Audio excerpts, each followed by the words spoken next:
Graça e paz, aleluias! Estamos mais uma vez aqui para trazer uma palavra de Deus para o seu coração. Meu nome é Pastor Rodolfo Zaio, sou aqui de Rondonópolis, Mato Grosso. Nós somos pastores, eu e minha esposa, da Igreja Batista Éden, uma igreja maravilhosa que o Senhor nos deu a responsabilidade para cuidar para Ele, porque Ele é o nosso sumo pastor. Nós também temos aqui em Rondonópolis o privilégio de executar alguns projetos da parte de Deus sobre as nossas vidas. Nós temos aqui um restaurante comunitário, 5 pães e 2 peixinhos, que nós servimos em média 50 refeições diariamente. Nós também temos hoje 3 unidades de casa de recuperação, onde nós cuidamos de 50 homens que estão internados. E então o Senhor tem sido bom. Eu costumo dizer que nós somos muito, mas muito felizes com tudo que o Senhor tem feito. Mas nós não somos satisfeitos, porque nós sabemos que existe mais da parte de Deus. Quem pode dizer glória a Deus? Estamos aqui com os meus filhos, na fé, homens de Deus, que moram nesse lugar, que nós estamos cuidando também. Amém? Vamos para o que interessa. Nós temos uma palavra, acreditamos profundamente que o Senhor ministrou uma palavra no nosso coração, através do seu Espírito que habita em nós. E nós queremos liberar essa palavra sobre a sua vida. Queremos te pedir, vai até o fim. Eu tenho certeza que Deus vai falar com você. Você vai se surpreender com aquilo que Deus tem para você, através desse vídeo, através dessa live, através dessa mensagem que o Senhor tem colocado e tem queimado em nossos corações. Amém? A palavra que eu quero compartilhar com você está lá em 2 Timóteo, capítulo 4, versículo 1, 2, 3, 4 e 5. Antes de nós lermos, vamos orar? Feche seus olhos onde você estiver. Amigo Jesus, obrigado pelo privilégio de pregar a Tua palavra. Obrigado pelo privilégio de anunciar o Teu Evangelho nesses dias. O Senhor é bom e a Sua misericórdia dura para sempre. Que a Sua palavra, Pai, possa atingir diretamente a mente e o coração de todos aqueles que estão ouvindo e assistindo essa palavra. Em nome de Jesus. Amém e amém. Vamos ler o que está escrito em 2 Timóteo, capítulo 4, versículo 1. Exorto-te, pois, diante de Deus e de Cristo Jesus, que há de julgar os vivos e os mortos, na sua vinda e no seu reino. Aleluias. Versículo 2. Pregue a palavra, insista a tempo e a fora de tempo. Admoeste, repreenda, exorte com toda longanimidade e ensino. Versículo 3. Porque virá tempo em que não suportarão a sã doutrina, mas tendo coceira nos ouvidos, se cercarão de mestres segundo as suas próprias cobiças, e se recusarão a dar ouvidos à verdade, voltando-se a fábulas. Versículo 4 de novo.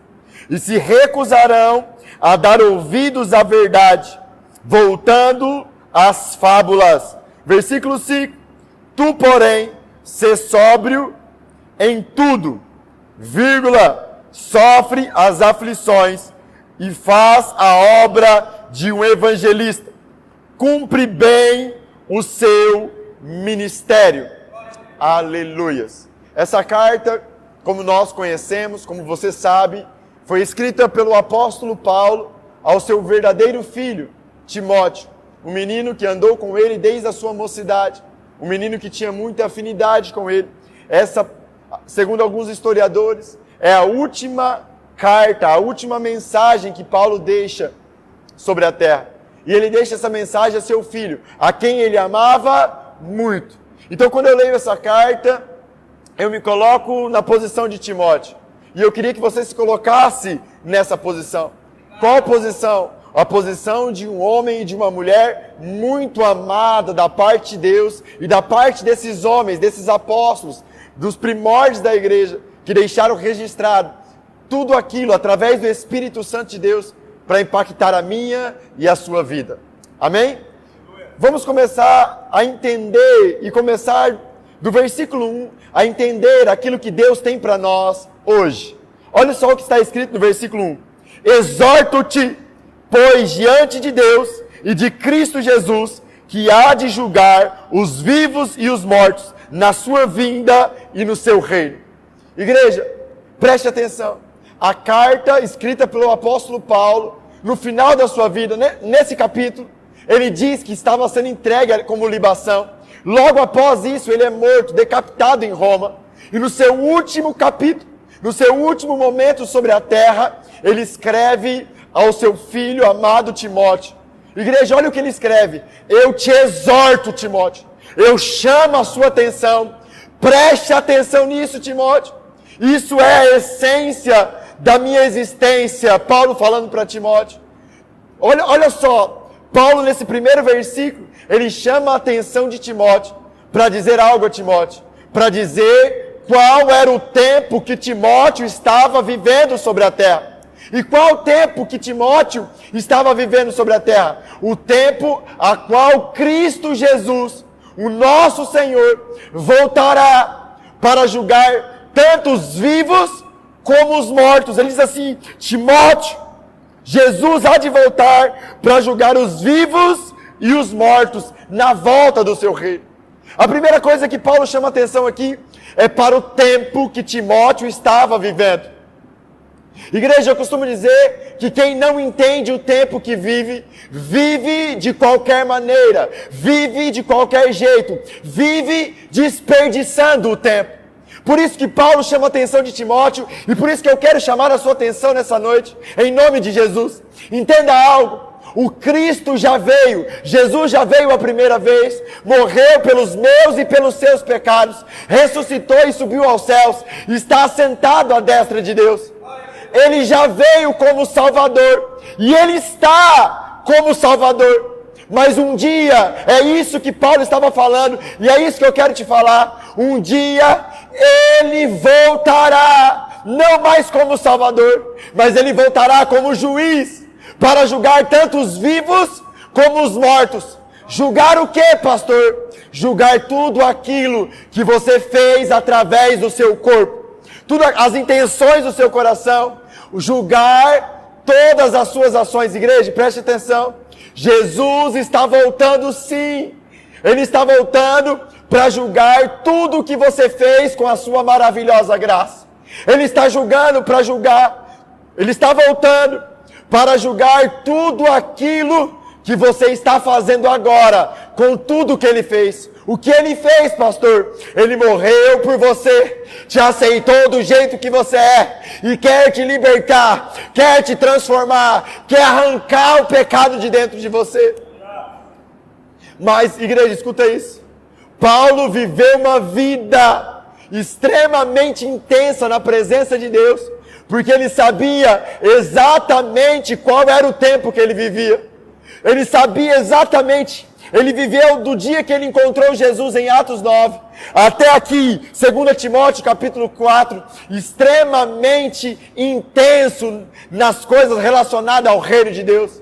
Se eu estivesse na igreja, eu ia falar assim, por quê, pastor? Porque ele entendia o tempo que ele vivia. Ele entendia que Jesus estava voltando a qualquer momento. Ah, pastor, tem 2000 anos que a igreja fala que Jesus pode voltar. Deixa eu te lembrar de algo.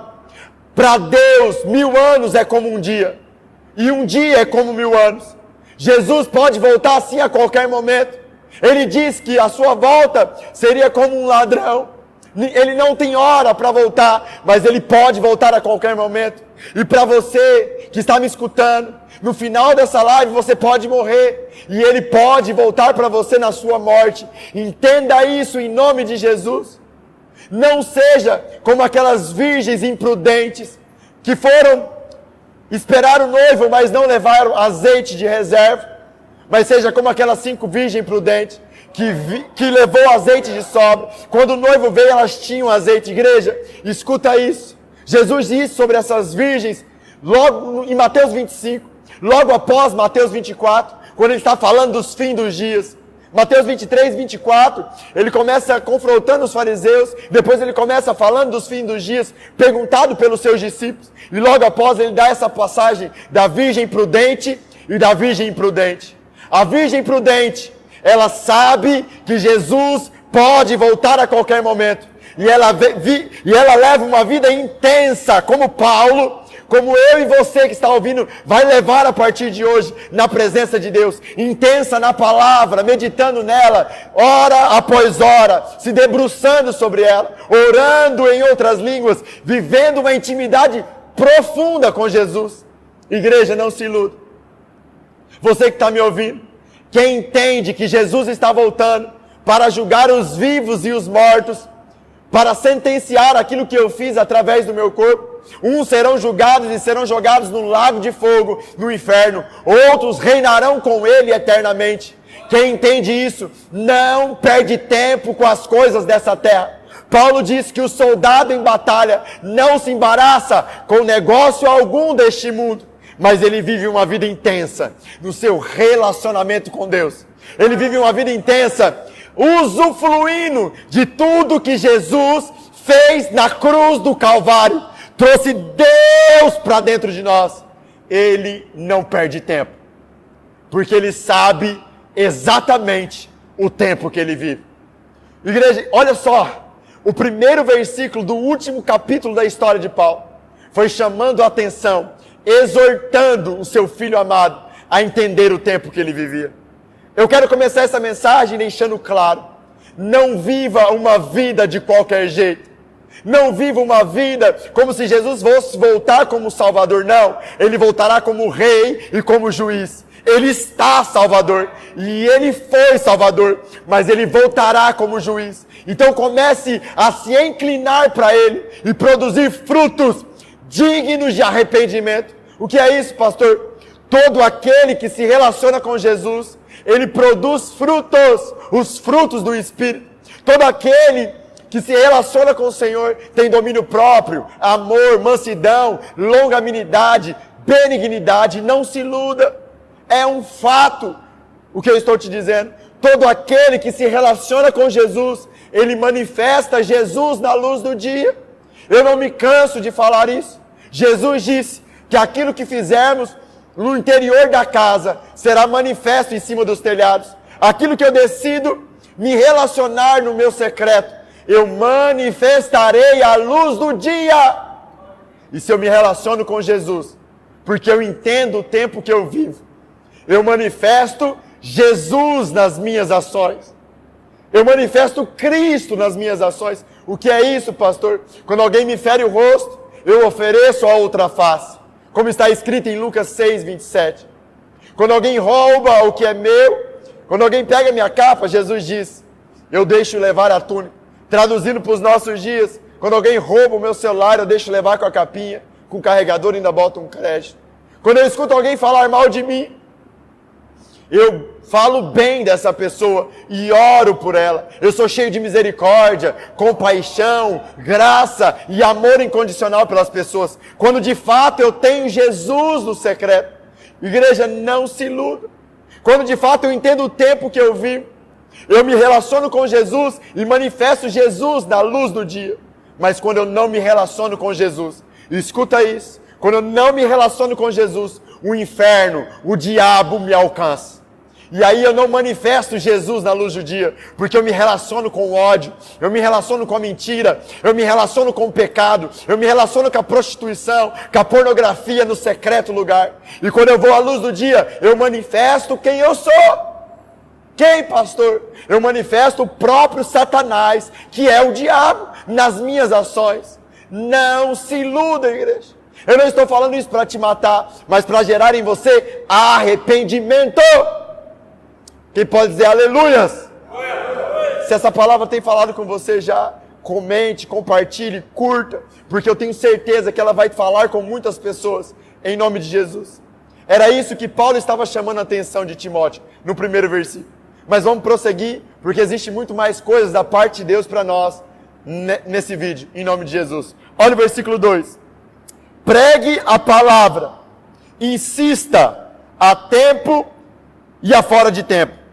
admoeste, repreenda, exorte com toda longanimidade e ensino. Igreja, olha o que Paulo diz no versículo 2 para Timóteo. Pregue a palavra, repreenda, ensine, exorte, admoeste, com toda longanimidade e ensino.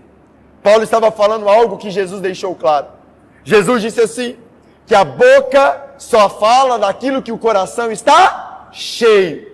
Se o meu coração está cheio de Jesus, quando eu for apertado pelas aflições deste mundo, quando eu for apertado pelas circunstâncias, quando eu for apertado pelos homens, o que vai fluir do meu coração?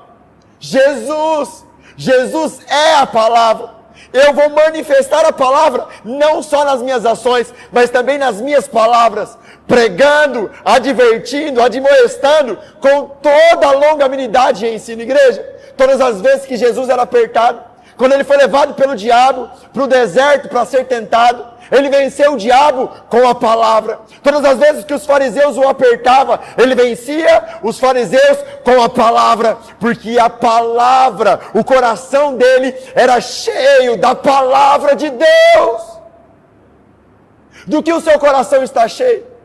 Eu estou aqui desesperado, ministrando essa palavra para você, dizendo, Jesus está disponível no secreto lugar. Ele ainda é o Salvador do mundo, te esperando para te aceitar do jeito que você é, para começar a imprimir em você o caráter dele, a santidade dele, o amor dele e a vida eterna dele e o poder dele em você. Mas você precisa se encher dele, porque a boca só fala daquilo que o coração está cheio.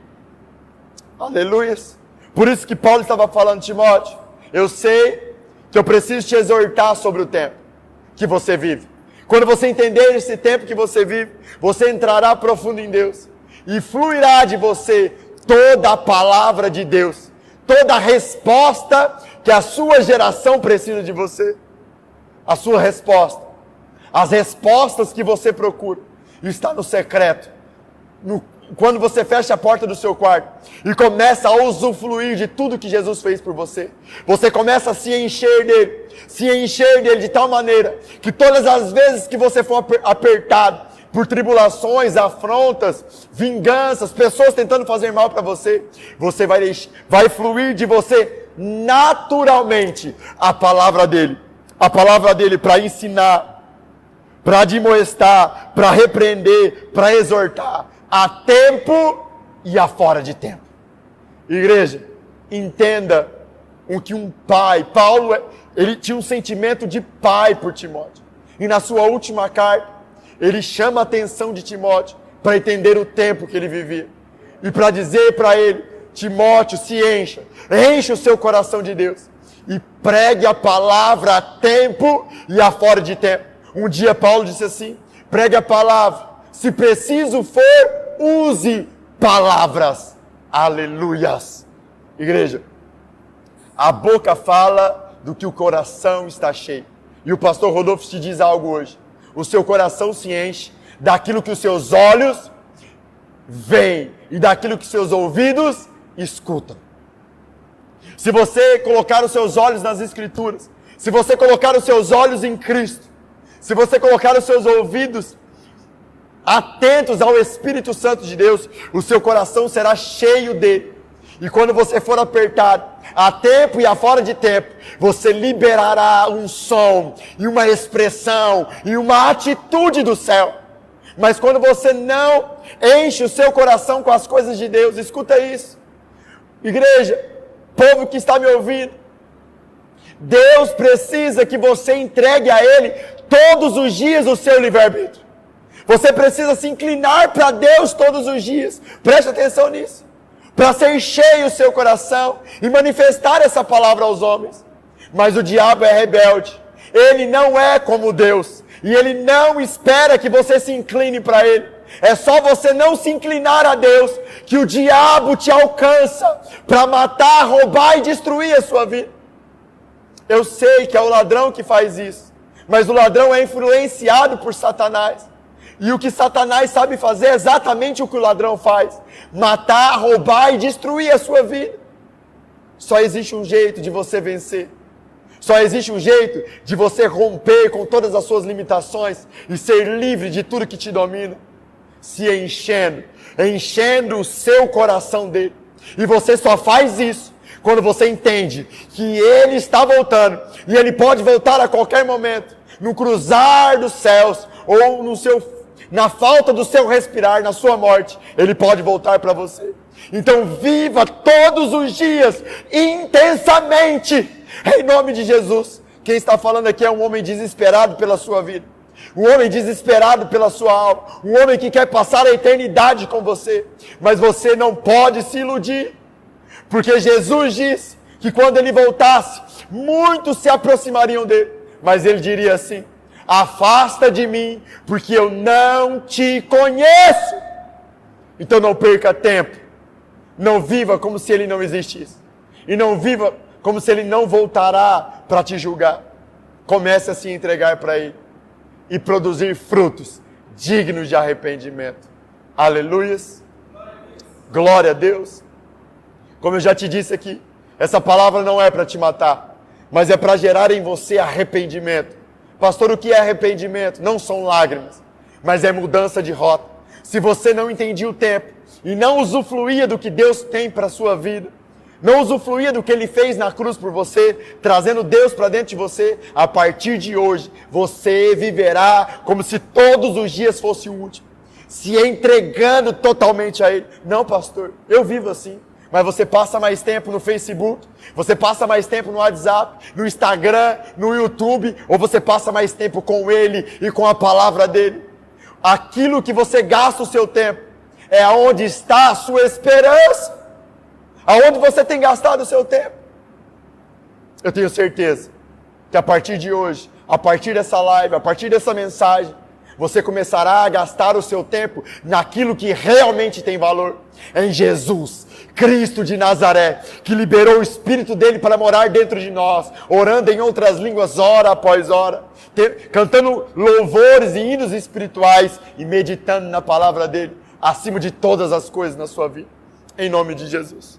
Igreja, mas nós precisamos continuar. Versículo 3. Olha o que Paulo diz a seu filho Timóteo. Porque virá tempo em que não suportarão a sã doutrina. Igreja, para me falar desse versículo, eu preciso primeiro te explicar o que é a sã doutrina. Olha o que Paulo fala. Porque virá tempo que não suportarão a sã doutrina. Eu escuto muita gente falar de sã doutrina, mas o Espírito Santo de Deus me deixou isso muito claro dentro de mim. E vai ficar muito claro dentro de você. A sã doutrina é Jesus. A sã doutrina é igual a Jesus. Jesus é a sã doutrina. Hebreus 1:3. Jesus é a expressão exata da vontade de Deus. Jesus estava no céu e o Pai disse: você se faça homem, habite no meio deles e revele a eles através das suas ações, Jesus, o que eu desejo, como o homem deve viver. Revele a eles o meu desejo de como o homem deve se portar. Então a sã doutrina, igreja, é Jesus. E o que é Jesus? Jesus, eu gosto de novo, eu vou falar nessa live, eu gosto muito de Lucas 6:27, você já percebeu isso? Jesus é Lucas 6:27. Quando alguém te ferir no rosto, você deve oferecer a outra face. Quando alguém pegar a sua capa, você tem que deixar levar a túnica. Quando alguém roubar o seu celular, você tem que deixar levar com a capinha. Isso é a sã doutrina. Quando alguém falar mal de você, você tem que bendizer e orar. Você tem que abençoar os seus inimigos. Você tem que ser cheio de misericórdia, está lá em Lucas 6. Você tem que ser cheio de compaixão. Você não pode julgar as pessoas, não pode falar mal das pessoas. Isso é a sã doutrina. A sã doutrina, no dia que ia ser entregue à morte, no dia da ceia, ele pegou e lavou os pés dos discípulos. O que isso significa, pastor? A sã doutrina, mesmo sendo o próprio Deus, se fez escravo dos seus irmãos. Se fez escravo de Judas, que ia o trair. Se fez escravo de Pedro, que o abandonou. Se fez escravo de todos os discípulos que o deixaram. O que um escravo tem direito, igreja? O escravo não tem direito de nada. Como meu amigo Márcio André, nosso coordenador do projeto 5 Pães e 2 Peixinhos diz, o cristão não tem direito, o cristão só tem direito de não ter direito. É verdade. Isso é a sã doutrina. A sã doutrina é ser escravo do meu irmão. A sã doutrina é Jesus. Não se iluda. Olha o que Paulo disse, que haveria um tempo que não suportariam a sã doutrina. Quem não suporta? Você, que está me ouvindo eu falar da sã doutrina, ouvindo falar o que é a sã doutrina, que é Jesus, e está dizendo assim, não é isso não, esse pastor está viajando. É você que sente coceiras nos ouvidos e ajunta mestres para suas próprias cobiças, porque é isso que o versículo diz aqui. Você precisa se arrepender e perder a coceira nos ouvidos e se afastar de mestres que te bajulam, de homens que não te dizem a verdade sobre o Evangelho. A verdade é Jesus. Ele disse que era a verdade.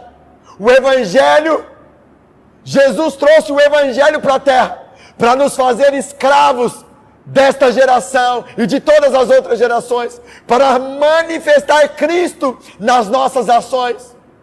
Mas existe um povo hoje que diz que é de Jesus. Existe um povo hoje que canta para Jesus. Existe um povo hoje que prega para Jesus. Existe um povo hoje que levanta as mãos e vai de culto em culto para Jesus. Mas não suporta Jesus. Não suporta a sã doutrina. Não suporta quando ele lê que Jesus nos mandou fazer isso. Ah, pastor, Jesus lavou os pés, mas não mandou a gente fazer. Mandou, vai ler a Bíblia.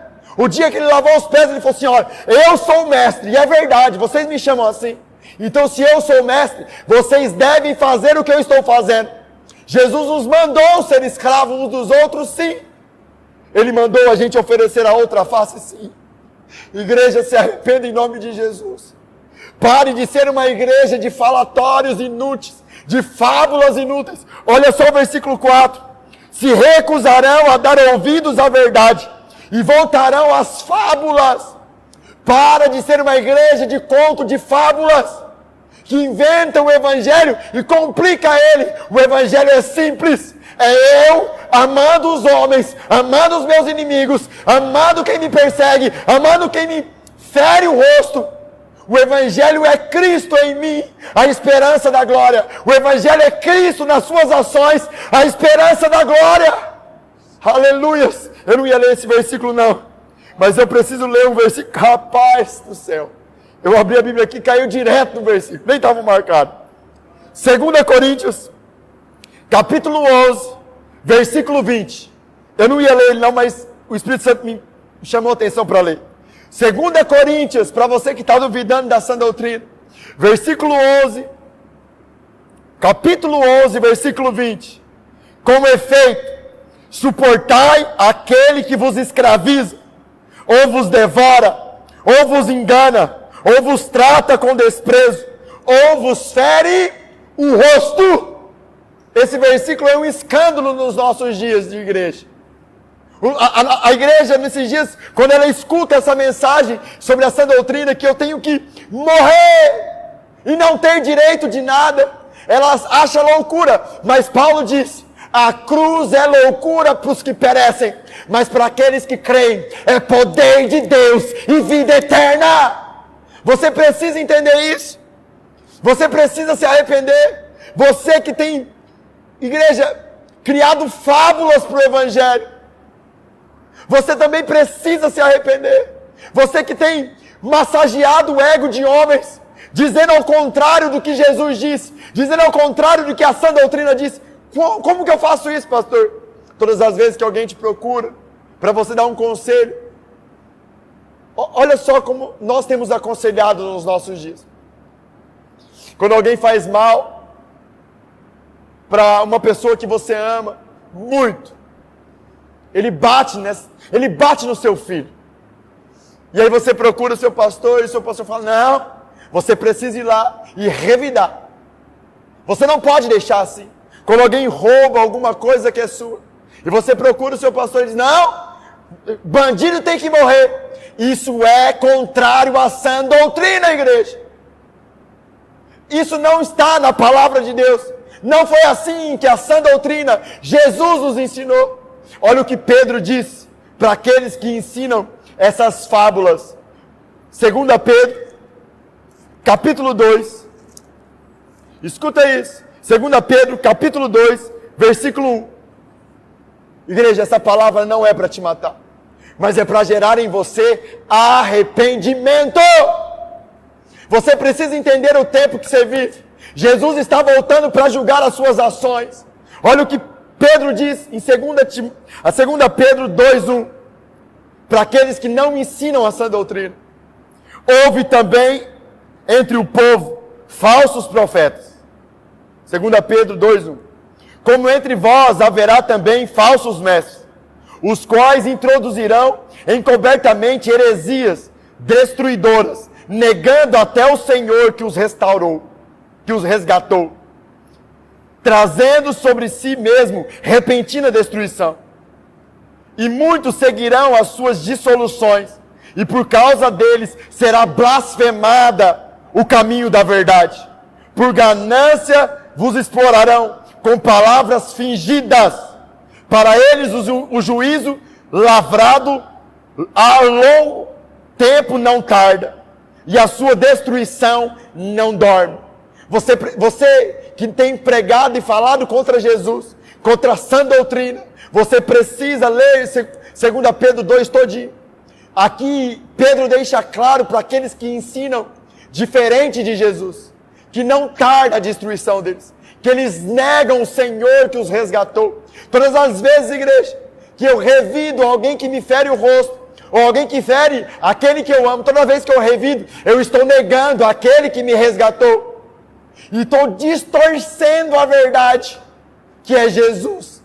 Se arrependa em nome de Jesus, creia em Jesus, confesse o seu pecado, reconheça quem você é, e comece a partir de hoje, buscar a sã doutrina no secreto, encher o seu coração de Jesus, e manifestar Jesus nas suas palavras e nas suas ações, em nome de Jesus. Se arrependa, creia em Jesus e se arrependa. Igreja, para a gente encerrar, olha o versículo 5. Tu, porém, sê sóbrio em tudo, sofre as aflições, faz a obra de um evangelista, cumpre bem o teu ministério. Versículo 6, eu vou ler o 6 também. Quanto a mim, já estou sendo derramado como libação, e o tempo da minha partida está próximo. Combati o bom combate, acabei a carreira e guardei a minha fé. Ele fala para Timóteo, sofre as aflições. Igreja, Paulo deixa claro que aflição, a aflição que ele estava sendo posto, Paulo estava sendo entregue como libação, ele estava sendo entregue para ser morto, e ele diz assim, combati o bom combate, acabei a carreira e guardei a minha fé. Aproximadamente 10 anos depois da sua primeira cadeia, passando de cadeia em cadeia, sendo preso, passando naufrágio, sofrendo as aflições de um bom evangelista. Aleluias! Essa parte da mensagem contempla tudo aquilo que eu estou falando. Paulo, o grande apóstolo de Cristo, diz a seu filho Timóteo, sofre as aflições, faz a obra de um evangelista. Eu acredito profundamente que essa palavra ficou clara no teu espírito. Eu acredito profundamente que você entendeu essa mensagem. Eu acredito profundamente que você precisa renunciar às coceiras dos ouvidos e começar a se voltar à sã doutrina, que é Jesus Cristo nas suas ações, não somente nas suas palavras. Se essa palavra falou com você, e você agora quer começar a obra de um evangelista, padecer na sua carne tudo aquilo que Jesus te chamou para fazer, Pastor, o evangelho é padecer na carne? Sim. O evangelho é cruz sobre os meus ombros, porque eu preciso tomar a minha cruz todos os dias. Mas a paz que excede todo entendimento, e o céu, e prazeres inefáveis para dentro do meu homem interior. Ah, como é bom o evangelho de Cristo. Como Jesus é maravilhoso. Como eu queria que você experimentasse isso. Nenhum prazer da terra substitui o prazer do reino dele em nós. Aleluias! Glória a Deus! Então, em nome de Jesus, se arrependa. Pastor, o que é arrependimento? É mudança de atitude. Confesse o seu pecado. Vai para as mídias sociais. Eu tenho liberado essas palavras, tenho liberado esse desafio. E essa semana eu fiquei muito feliz que eu vi uma mulher aqui de Rondonópolis falando, escrevendo esse desafio na rede social. E eu deixo esse desafio para você. Qual o desafio, pastor? Eu não suportava a sã doutrina. Eu falava que tinha Cristo, mas eu não tinha a sã doutrina. Eu não aceitava quando alguém me feria o rosto. Eu não aceitava quando alguém feria os meus. Eu não aceitava quando alguém me roubava. Mas agora eu entendi a sua palavra. E eu venho aqui publicamente. Pega o seu celular, grave um vídeo, escreva. Declare publicamente que você não reconhecia Jesus como seu Salvador, nem como seu Senhor nas suas ações. Que você era um homem de palavras ou uma mulher de palavras, mas não de ações. E que você não suportava a sã doutrina, e agora você quer suportar as pessoas. Agora você quer conhecer Jesus, porque você entendeu o tempo que você vive. Agora você quer encher o seu coração dele e manifestar ele nas suas ações. Reconheça isso publicamente. Reconheça isso publicamente, porque ele diz que aquele que se envergonhar de mim, ou aquele que me negar, ou aquele que me rejeitar, eu negarei diante do Pai e dos anjos. Então, em nome de Jesus, reconheça Ele como seu Senhor e Salvador. E reconheça quem você é. Porque só assim, você reconhecendo quem você é, Ele poderá te transformar de glória em glória. Aleluias. Eu quero orar por você também. Porque nós não pregamos aqui um evangelho de sabedoria humana, nem de persuasão humana, mas pregamos o evangelho de poder de Deus, que transforma mentes. E eu quero orar por você. Se você entendeu essa palavra, recebeu isso no seu espírito, eu quero que você feche seus olhos na sua casa. Coloque a sua mão na posição de receber e fique de pé, porque eu quero orar por você em nome de Jesus. Amigo Jesus, não pregamos o evangelho de palavras persuasivas neste lugar, mas pregamos um evangelho de fogo, fogo do teu espírito. Então que essa palavra vá acompanhada do teu fogo, Espírito Santo, do teu fogo, Jesus. O João disse que ele batizava com água, mas viria um que era maior do que ele e que nos batizaria com fogo. Então que o seu fogo toque o coração daqueles que estão ouvindo essa palavra. Pai, que o seu fogo toque o coração e que o Senhor toque neles, nas suas enfermidades também, Pai. Curando aqueles que estão ouvindo fisicamente, na alma e no espírito, Pai. Em nome de Jesus Cristo de Nazaré. Frutos dignos de arrependimento comece a brotar neles, Pai, em nome de Jesus. Amém e amém. Quem pode dizer glória a Deus? Glória a Deus. Quem pode dizer aleluias? Aleluia. Igreja, hoje eu li algo muito interessante. O evangelho de Jesus é eterno, mas nós não teremos a eternidade toda para pregar esse evangelho. Nós temos um tempo. O tempo está limitado à nossa geração. Algum tempo atrás, evangelismo era entregar folhetos nas praças, pregar de casa em casa. Algum tempo atrás, evangelismo era fazer um grande evento, ter um palco e pregar para multidões. Hoje, evangelismo é compartilhar a mensagem de Deus. Se essa mensagem falou com você, se essa mensagem tocou você, se essa oração te curou, compartilhe. Se o seu coração queimou, eu te desafio, compartilhe essa palavra. Compartilhe no seu Face, nas suas redes sociais, faça uma lista de transmissão, propague o reino de Deus. Seja um bom evangelista e a sua recompensa será na eternidade com Cristo. Em nome de Jesus, nós te amamos e já temos orado por você. Em nome de Jesus, amém e amém.